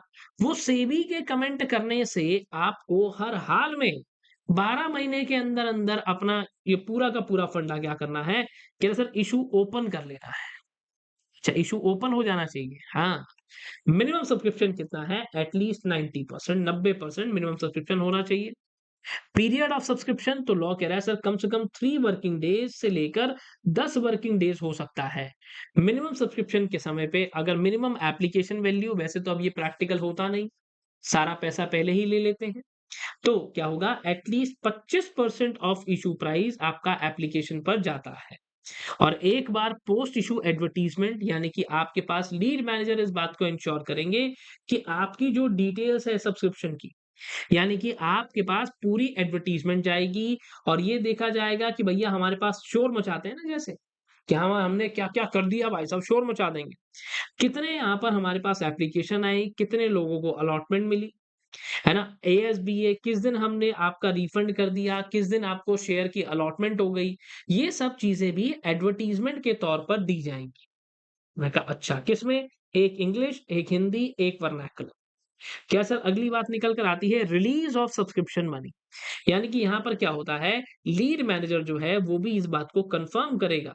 क्या सर क्या कन्फर्म करेगा? कि जितनी भी फ़ॉर्मेलिटीज़ हैं बेटा इश्यू को लेकर, वो सारी कंप्लीट हो गई हैं। चाहे आपका शेयर इश्यू करना हो, चाहे रिफंड करना हो, सारी बातें कंप्लीट हो गई। अच्छा, अब एक चीज़ और रह गई, वो क्या रह गया सर? कि आपके पास जो डिस्पैच है, रिफंड है, वो सब चीज़ें भी 10 दिन के अंदर-अंदर कंप्लीट हो गई हैं। पोस्ट इश्यू का तो चलो मैंने बता ही दिया। फिर बात आती है फास्ट ट्रैक आईपीओ की, जैसे बैच आता है fast track batch, fast track batch, fast track FPO. Fast track के अंदर क्या हो रहा है कि ये सारी शर्तें माननी पड़ेंगी। क्या? कि आप लिस्टेड में हो। आपकी कंपनी पिछले 3 साल से लिस्टेड है। देखो बेटा सिंपल सा तरीका अपनाना, इतना बड़ा सेंटेंस पढ़ो या उधर वाली छोटी-सी वो आगे वाली हिंदी के 2 वर्ड पढ़ लो, 3 साल से लिस्टेड हैं आप। डीमैट फॉर्म में आ रहे हो, आपकी मार्केट कैपिटलाइज़ेशन कम से कम 1000 करोड़ रुपए है। कोई बड़ी बात नहीं होती है 1000 करोड़ रुपए, है ना? शेयर खरीदा-बेचा गया, अगर 1000 बार भी खरीदा, 1 करोड़ बार भी खरीदा-बेचा गया, 1000 का शेयर है, तो बन गई मार्केट कैप। ट्रेडिंग टर्नओवर आपका कितना है? जिस भी जगह पर आप लिस्टेड हो, जिस भी स्टॉक एक्सचेंज में हो पिछले 6 महीने के अंदर आप वहां पर आपका वहां पर trading turnover 2% of weighted average number of shares है। जितने शेयर्स बिक रहे हैं 2% उसका निकाल लें। कह रहा सर ठीक है। क्या इसके साथ-साथ जो आपके यहाँ ट्रेडिंग होती है, 2 तरीके से होती है। आपको अगर लंबे टाइम के लिए शेयर होल्ड करना है, तो आप डिलिवरी बेस्ड ट्रेडिंग कर रहे हैं। तो डिलिवरी बेस्ड ट्रेडिंग अगर मुझे शेयर लिया मैंने और मैंने लंबे टाइम के लिए ले लिया, तो डिलिवरी बेस्ड ट्रेडिंग यानी कि at least 10% of the annualised trading turnover जो है, वो आपका 100 शेयर अगर बिक रहे हैं, तो 10% की डिलिवरी लोग ले रहे हैं। आप सेबी एलओडीआर को पिछले 3 साल से कंप्लाई कर रहे हो। इसके साथ-साथ फिर हमने क्या देखा इन्वेस्टर कंप्लेंट आती है तो 95% आपने सॉल्व करी है। आपको आज तक कोई भी नोटिस नहीं आया, है ना? पेनल्टी लग जाती है पेनल्टी को छोड़कर, excluding proceeding for imposition of penalty. आपको कभी किसी फ्रॉड-व्रॉड के मामले में कोई ऐसा नोटिस नहीं आया। आपने आज तक कानून की सारी बातें मानी हैं, कहीं पर कोई भी गड़बड़ नहीं करी है, बड़ा ही अच्छा बच्चा है जी। कह रहा डिसिप्लिनरी मेजर्स कभी भी आपको किसी भी स्टॉक एक्सचेंज से कभी सस्पेंड नहीं किया गया है। कह रहा अच्छा, कभी भी आप आपका कॉन्फ्लिक्ट ऑफ इंटरेस्ट नहीं है। जो कंपनी है बेटा जो अपने शेयर इश्यू कर रही है, वो और मर्चेंट बैंकर है उनके बीच में कोई भी कॉन्फ्लिक्ट ऑफ इंटरेस्ट नहीं है। इसके साथ-साथ आपके पास इतने पॉइंट बहुत हैं, कितने याद करोगे? फिर बात निकल कर आती है राइट इश्यू की। राइट इश्यू से क्या मतलब है? सर राइट इश्यू का मतलब होता है जब आपके पास देखो हिंदी में कैसे लिखा मैंने एग्जिस्टिंग शेयर होल्डर्स को दिए बट नॉट फ्री। क्या करना है? इसी का अंग्रेजी उत्पाद इस्तेमाल करना है। It is pre emptive right given by जो कंपनी अपने एग्जिस्टिंग शेयर होल्डर को देती है। Offer is required by existing share holder को दिया जाता है ऑन प्रो रेटा बेसिस उनकी एग्जिस्टिंग शेयर होल्डिंग के बेसिस पर। कह रहा इशूअर जो है वो कभी भी राइट इशू नहीं देगा। क्या नहीं देगा? कह रहा सर अगली बात क्या निकल कर आती है कि आपके यहाँ के फिर से आप एलिजिबल नहीं हो इफ दे आर डीबार्ड। कह रहा अच्छा, if issuer promoter group directors अगर उनको डीबार कर दिया गया है, आपके प्रमोटर, आपके डायरेक्टर, आपके यहाँ के जो इश्यूअर के लोग हैं, वो किसी और कंपनी में हैं, सेम कंडीशन अभी बताई थी, वो किसी और कंपनी में है और उस कंपनी के अंदर उन्हें डीबार किया गया है। ओके, ये लोग फ्यूजिटिव इकोनॉमिक ऑफेंडर नहीं है, फ्रॉडुलेंट बोरोवर, विलफुल डिफॉल्टर ऐसी टर्म तो बना भी लोगे। क्या सर अब इसके साथ-साथ आपको अगर कभी भी राइट इश्यू लेकर आना है, तो सबसे पहली शर्त एप्लीकेशन लगाइए और स्टॉक एक्सचेंज पे जाइए, ठीक है? क्योंकि शेयर्स क्या होने चाहिए? लिस्टेड होने चाहिए। फिर वही बात दोबारा कि आपका जो पैसा है 75% पैसा कहाँ जाना चाहिए? स्पेसिफिक प्रोजेक्ट के लिए होना चाहिए। 25% पैसा आपका क्या हो सकता है? जनरल कॉर्पोरेट पर्पस के लिए हो सकता है। और अगर आपने यही सेम जो होने वाला आपका एक्विजिशन है, आपने उसे आइडेंटिफाई नहीं किया, तो पैसा कितना हो सकता है? 35%। आपके प्रमोटर, डायरेक्टर ये विलफुल डिफॉल्टर ना हो। और इसके साथ-साथ हमने क्या देखा कि जो भी existing partly paid up shares हैं, या तो उन्हें फुल्ली पेड अप कर लो या उन्हें फॉरफीट कर लो। छोटी-सी बात है यार बच्चों, ठीक है। अब आता है प्रेफ़रेंशियल इश्यू। प्रेफ़रेंशियल इश्यू मतलब जब एक लिस्टेड कंपनी ने क्या किया है, एक लिस्टेड कंपनी ने एक selected group of person private placement कर दिया। जब लिस्टेड कंपनी बड़े लेवल पर प्राइवेट प्लेसमेंट कर रही है, तो फिर क्या होगा? ये काम होता है। क्या पर इसके अंदर it does not include sir जो शेयर आप अपने एम्प्लॉयी को देते हो, उसको हम यहाँ पर इंक्लूड नहीं करते हैं। ठीक है? कह रहा आपके पास अगर कह रहा अगर आपके यहाँ पर कोई भी प्रमोटर आपका फ्यूजिटिव इकोनॉमिक ऑफेंडर निकल गया या उसके सेबी को, स्टॉक एक्सचेंज को, डिपॉजिटरी को कोई पैसा आपने देना है, वो निकल गया, तो कह रहा सर हम आपके ऊपर ये चीज़ें अप्लाई नहीं करेंगे। नहीं करेंगे? कह रहा सर नहीं करेंगे। अगर आपकी कहीं पर भी कोई ऐसी एक आधी पेंडिंग अपील चल रही है ना? कोई पेंडिंग अपील चल रही है, कोई पेंडिंग प्रोसीडिंग चल रही है, तो फिर the same shall not be applicable again. कह रहा कभी भी सिक्योरिटीज को ऐसे इंसान को शैल नॉट बी मेड, किसी भी इंसान को, ऐसे बंदे को मैं शेयर नहीं दूंगा जिसने पिछले 90 दिन के अंदर, पिछले 90 डेज में मेरे को कोई शेयर या मेरे को कोई अलॉटमेंट ना की हो, ना की हो, ना की हो। कह रहा अच्छा ये बात, यस, पिछले 90 दिन के अंदर अगर आपने शेयर बेचे हैं, शेयर खरीदे हैं, तो लॉ कहता है मेरे पास ये सिलेक्टेड ग्रुप ऑफ पर्सन में मत आ जाना और ये आकर कहो कि हमें शेयर दे दो, मैं नहीं दूंगा भाई। कह रहा नहीं दूंगा, मैं नहीं दूंगा। कह रहा हाँ, ये अलग बात है कि अगर आपने सेबी साथ के चलते आपने ये काम किया है तो आपको अलाउड है, आपको हमने रिलैक्सेशन दी। क्या सर ठीक है? अब कह रहा अगर कोई भी इंसान प्रोमोटर ग्रुप को बिलोंग करता है, उसने वारंट लिए, any person belonging to promoter group, जिसने वारंट लिए थे, वारंट की बात हमने करी बच्चों, वारंट तो लिए थे but he has failed to exercise warrant, उसने वारंट को एक्सरसाइज नहीं किया, तो कह रहा सर अब ये इनएलिजिबल हो गया 1 साल के लिए। मतलब सर वारंट लिए थे, हाँ वारंट लिए थे, इसने वारंट लिए बट इसने वारंट को एक्सरसाइज नहीं किया, यानी कि मौका पड़ने पर पैसा नहीं दिया, तो लॉ कहता है कि सर ये इनएलिजिबल हो गया। मैंने कहा इनएलिजिबल कब के लिए हो गया? कह रहा सर देखो, जिस दिन हम बात कर रहे हैं for the date of expiry of tenure of warrant, जिस दिन टेन्योर ऑफ वारंट खत्म हो गया या वारंट कैंसिल हो गया, कह रहे तो ऐसे मामले के अंदर 1 साल तक इनमें से जो भी बाद में हो रहा है, बाद में हो रहा है, पहले हो रहा है, ठीक है, 1 ईयर फ्रॉम, इनमें से कोई एक टर्म वारंट कैंसिल हो जाए या वारंट एक्सपायर हो जाए, वहां से 1 साल तक आप हमारे लिए इनएलिजिबल हो और आप हमारे पास आकर बिल्कुल भी ये प्रेफरेंशियल इशू में आने की तो बात मत करो, ठीक है। प्रेफरेंशियल इशू में आने के लिए शेयर्स फुल्ली पेड अप होते हैं, एसआर पास किया जाता है, डीमैट फॉर्म में काम किया जाता है, यानी कि शेयर्स जब भी आप दोगे तो आप डीमैट फॉर्म में दोगे, आप दूसरे तरीके से शेयर्स तो वैसे भी नहीं दे सकते भैया, फिजिकल फॉर्म वाला जो जमाना है वो चला गया, वो चला गया, वो तो कब का टाटा बाय बाय कर गया।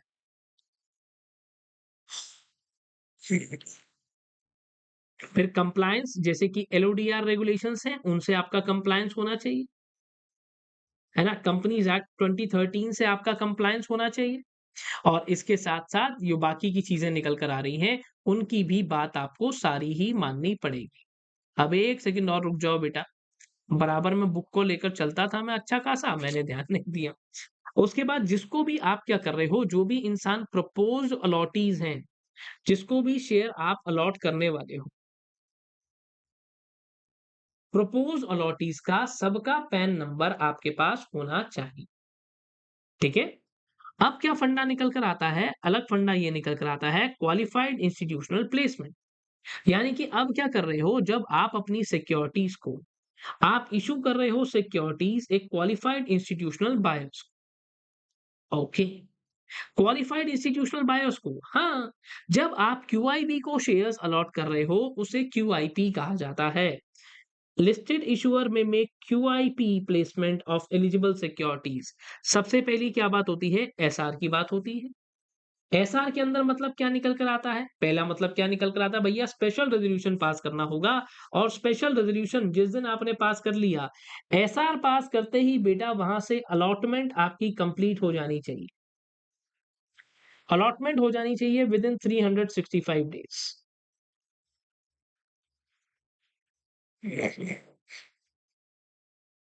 365 दिन के अंदर अंदर। फिर बात आती है प्रपोज अलॉटमेंट की, प्रपोज अलॉटमेंट की, हाँ प्रपोज अलॉटमेंट की, इक्विटी शेयर्स आपके लिस्टेड हों स्टॉक एक्सचेंज पे कम से कम पिछले 1 साल से। जिस दिन एसआर पास किया मैंने, जिस दिन एसआर पास किया, उस दिन आप मुझे ये दिखा दो कि आप 1 साल से लिस्टेड हो। मैंने कहा ठीक है, ठीक है।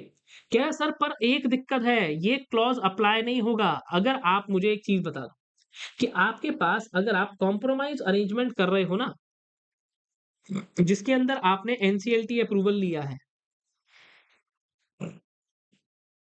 तो ऐसे मामले के अंदर जो आपके पीछे वाली कंपनी है, ट्रांसफेरर कंपनी, बेटा देखो मर्जर अमाल्गमेशन कैसे होता है? A plus B company is equal to A company. ये कंपनी तो बंद हो गई, तो कह रहा सर फिर ये ए कंपनी। आप एक कंपनी के शेयर होल्डर हो, आपके पास बी कंपनी के शेयर्स थे, बी कंपनी के शेयर्स आपसे ले लिए गए और ए कंपनी के शेयर आपको दे दिए गए। लॉ कहता है भैया अब मैं ए कंपनी का ही टाइमिंग देखूंगा, ए कंपनी की लिमिट देखूंगा, ए कंपनी का ही सब कुछ यहाँ देखने वाला हूँ। मैं कहा ठीक है भाई। क्या सर अब यहाँ पर क्या होने वाला है? कह रहा ट्रांसफेरर कंपनी का पीरियड हम लोग यहाँ देखेंगे और आप अगर मैं कहता हूँ बी कंपनी चलो लिस्टेड है, बी कंपनी लिस्टेड है पिछले 6 महीने से, ए कंपनी लिस्टेड है 6 साल से। तो कह रहा सर मैं ए कंपनी के पीरियड को भी कंसिडर यहाँ पर करने वाला हूँ। ठीक है। कह रहा अगर यही काम आपने अपनी मिनिमम पब्लिक शेयर होल्डिंग को बढ़ाने के लिए किया, तब कोई बात नहीं, तब तो सर ऐश करो। तब आपके ऊपर ये प्रपोज्ड अलॉटमेंट 1 साल अप्लाई नहीं होता, क्योंकि आपने सर इसलिए बढ़ाया ना कि मिनिमम पब्लिक शेयर होल्डिंग 25% होती है, 25% होती है। आप चाहते हो कि 25% बनी रहे? मैंने कहा बिल्कुल। क्या सर आपके पास अब एक और चीज़, आपके प्रमोटर या डायरेक्टर किसी भी हाल में एफईओ नहीं है। फिर जो भी आपकी सिक्योरिटीज़ हैं, वो रिकॉग्नाइज्ड स्टॉक एक्सचेंज पर पूरे तरीके से लिस्टेड हैं और आपने अप्रूवल ले लिया है। एक बार बेटा अगर आपने एक क्यूआईपी किया, ठीक है? फिर आप दूसरा मैं कहता हूँ सब्सीक्वेंट क्यूआईपी अगर करने जा रहे हो,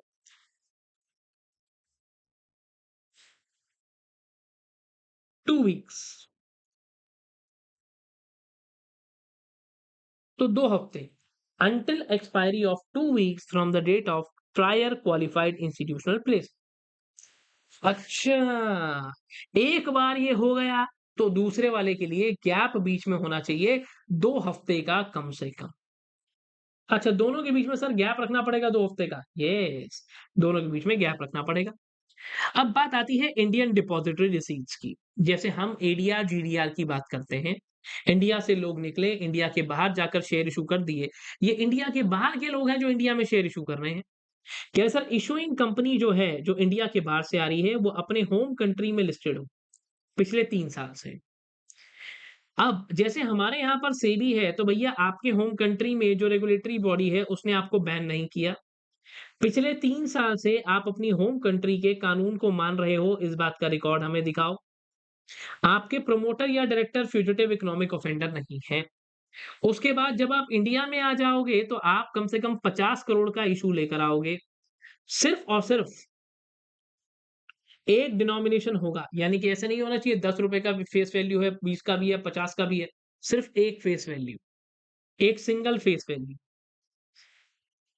जो भी आपके पास अब अंडरलाइंग इक्विटी शेयर आईडीआर क्या है? IDR is a derivative.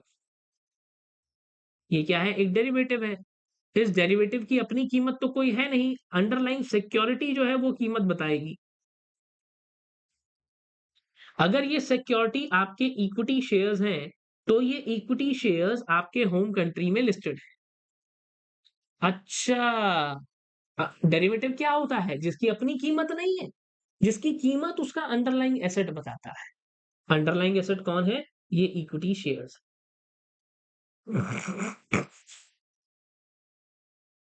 ठीक है? और जो हमारे यहाँ के अंडरलाइंग शेयर्स हैं, वो आपकी कंपनी के अंडरलाइंग शेयर्स के बराबर है। कह रहा इश्यूअर इस बात को इंश्योर करेगा कि उसने एक एप्लीकेशन लगाई है। कहाँ पर? स्टॉक एक्सचेंज पे इन प्रिंसिपल अप्रूवल के लिए, डिपॉजिटरी के साथ एग्रीमेंट करा है। किस बात के लिए? शेयर्स को डीमैट करने के लिए। 75% पैसा कहाँ गया है? प्रोजेक्ट पे गया है और 25% अमाउंट कहाँ जाएगा? जनरल कॉर्पोरेट पर्पस पे जाएगा। क्या सर अलग बात क्या निकल कर आती है? राइट इशू ऑफ आइडिया, है ना? Right issue of idea. जब हम लोगों ने ये बात करी, तो फिर से अगर राइट इशू है, तो आपके प्रमोटर डायरेक्टर एफईओ नहीं है। जब आप राइट इश्यू लेकर आ रहे हो, तो आपने कोई भी मटेरियल ऑब्लिगेशन, जैसे हमारे यहाँ पर जैसे आपने कोई भी मटेरियल ऑब्लिगेशन, हमारा लिस्टिंग एग्रीमेंट या हमारा एलओडीआर है, उसको पूरे तरीके से फुलफिल करा है। और यहाँ पर भैया अगर ये चीजें आपके ऊपर अप्लाई हो रही हैं, तो आप इन्हें दिल से फॉलो कर रहे हो। बेकार पॉइंट है, आगे बढ़ते हैं। अब अगर बात निकल कर आती है इमर्जिंग आने वाले टॉपिक की, ये बढ़िया टॉपिक है। Initial IPO by SME. SME बोले तो स्मॉल एंड मीडियम एंटरप्राइज। तो इन्हें अपना draft offer document SEBI ROC दोनों के पास भेजना होता है। आप एलिजिबल नहीं होगे। एलिजिबल कब नहीं होगे? लॉ कहता है सबसे पहले अगर आपके प्रमोटर ग्रुप या डायरेक्टर के या सेलिंग शेयर होल्डर को डीबार किया गया है। आप किसी और कंपनी में हो और उस कंपनी के अंदर उस कंपनी को या उस कंपनी में आपको डीबार कर दिया गया था। क्या सर ओके? आपके प्रमोटर डायरेक्टर एक विलफुल डिफॉल्टर हैं, आपके promoter director fugitive economic offender हैं, तो आपको अलाउड नहीं है। कह रहा एसएमई आईपीओ को बोला गया कि भैया अगर आप आईपीओ लेकर आ रहे हो, तो आपके पास अगर आपका पोस्ट इश्यू इश्यू के बाद की paid up share capital 10 crore से ज़्यादा है, तो आप सिर्फ़ और सिर्फ़ एसएमई बोर्ड पर लिस्ट करोगे। 10 करोड़ से कम है 25 करोड़ तो 10 से ज़्यादा 25 से कम है, तो आपकी मर्ज़ी है एसएमई पर जाओ, एसएमई बोर्ड पर जाओ या मेन बोर्ड पर जाओ, आप दोनों में जा सकते हो। और अगली चीज़ कि आपको सेबी ने कोई भी कमेंट नेगेटिव नहीं करके दिया और लीड मैनेजर आपका एक ड्यू डिलिजेंस सर्टिफिकेट सेबी को देगा। वो बताएगा कि सर मैंने कानून के हिसाब से इन लोगों का सारा काम-धंधा करके दे दिया है, बढ़िया तरीके से वो भी चकाचक। आईपीओ को 100% अंडर रिटर्न करना पड़ेगा। ये नहीं कि एक पॉइंट करा दिया दूसरा नहीं, 100% और जो लीड मैनेजर है वो एक मार्केट मेकिंग के बंदे को भी अपॉइंट करेंगे। अच्छा 3 साल के लिए। अच्छा ऐसा क्यों? ताकि बाजार के अंदर अननेसेसरीली चीजों को अप डाउन ना किया जाए। मिनिमम एप्लीकेशन साइज 1 लाख रुपए का। अगर आपने कभी भी आप अगर आज एसएमई आईपीओ पर हो, एसएमई बोर्ड पर हो और आप मेन बोर्ड पर जाना चाहते हो, तो मेरे को कोई दिक्कत नहीं है। लॉ कहता है भाई तुम एसआर पास करवाओ पोस्टल बैलेट से और आ जाओ। मैं आपको मना थोड़ी करता हूँ, मैं तो चाहता हूँ आप बड़ी कंपनी बनो, आ जाओ। फिर कहता है सर कुछ और कंडीशन, आपको एप्लीकेशन लगानी है एसएमई एक्सचेंज के पास। क्या ठीक है? एग्रीमेंट करना है डिपॉजिटरी के साथ। सारे existing partly paid up shares को या तो फुल्ली पेड अप करो या पैसा उसका वापस ले लो। जो भी आपके प्रोमोटर्स हैं वो डीमैट फॉर्म के अंदर ये काम करते हैं। इसके साथ-साथ फिर वही 75% वाली बात और 25% वाली बात। अब अलग फंडा निकल कर आता है आईजीपी प्लेटफॉर्म। आईजीपी प्लेटफॉर्म क्या कहता है? कि सर आपके पास ट्रेडिंग प्लेटफॉर्म यहाँ पर ऐसी कंपनीज आ रही हैं जो बढ़िया तरीके से technology, IT, IPR, data analytics, nano technology के अंदर काम करती हैं।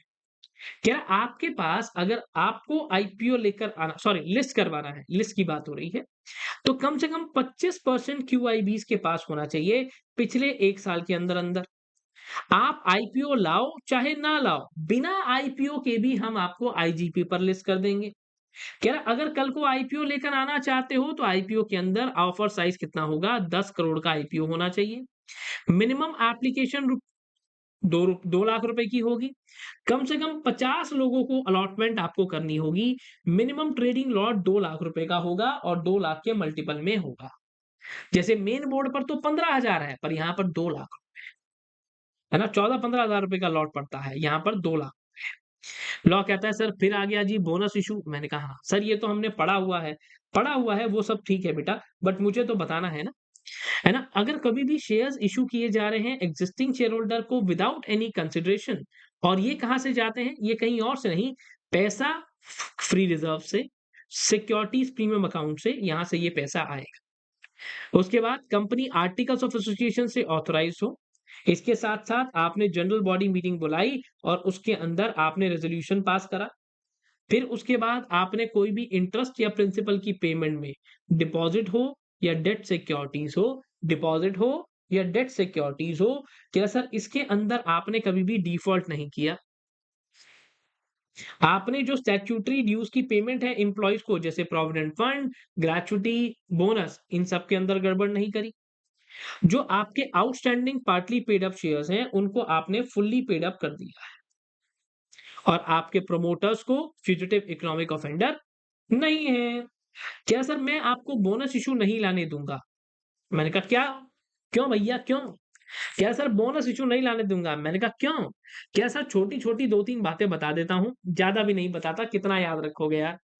बोनस इश्यू कभी भी डिविडेंड की फॉर्म में नहीं दिया जा सकता। आपने किसी को डिविडेंड देना है, डिविडेंड के पैसे नहीं है, आप कह रहे हो बोनस इश्यू ले ले। कहा अच्छा। क्या सर अब इसके साथ-साथ आपके पास अगर आपने ओनली सिर्फ़ ये बोनस इश्यू तभी आ सकता है अगर आपने रिज़र्वेशन बनाई है outstanding compulsory convertible debt instruments वाले लोगों के लिए सेम पार्ट को लेकर। ऐसा नहीं होना चाहिए भैया कि जो लोग आउटस्टैंडिंग वाले कन्वर्ट करने को बैठे हैं, वो बैठे रहे, हमने एग्जिस्टिंग शेयर होल्डर को नई इक्विटी शेयर दे दिए। हाँ, बराबर रिजर्वेशन बनाकर चलनी पड़ेगी। आसान पॉइंट बताऊं तो ये सिर्फ free reserve, securities premium account या सीआरआर से आ सकता है। ठीक है, या तो फिर कोई जेन्युइन प्रॉफिट से, या जो भी पैसा आपका कैश एंड कैश रिजर्व्स के अंदर होता है वो। आपने अगर कभी भी बोनस इशू लेकर आए हो, तो बोनस इशू हर हाल में कभी भी आपने अनाउंस किया, अपने बोर्ड ऑफ डायरेक्टर्स का अप्रूवल लिया, तो आपको इंप्लीमेंट करना होगा विद इन 15 डेज। ठीक है। क्या सर, अगर मान लो कभी हमें शेयर होल्डर का अप्रूवल लेने की जरूरत पड़ती है? अच्छा, क्या सर आपको to seek share holders approval, तो यहां पर क्या होने वाला है? क्या sir, bonus issue shall be implemented within 2 months. Within 2 months, जिस दिन आपने बोर्ड ऑफ डायरेक्टर्स का अप्रूवल लिया, वहां से आपने ये चीजें अनाउंस कर दी, शेयर होल्डर का अप्रूवल लेना है। कह रहा सर, शेयर होल्डर का अप्रूवल लेना है। मैंने कहा बिल्कुल लेना है भैया, तो एक काम कर, दौड़ो भागो to seek share holder approval for making bonus issue. कह रहा बोनस इशू को 2 महीने के अंदर अंदर इंप्लीमेंट कर देना। जिस दिन बोर्ड ऑफ डायरेक्टर्स की मीटिंग हुई, देखो मैंने कुछ और ना बोल दिया हो, बोर्ड ऑफ डायरेक्टर्स की जब मीटिंग हुई, वहां से विद इन 2 मंथ्स, 2 महीने के अंदर अंदर आपको क्या करना है, इसे इंप्लीमेंट कर देना।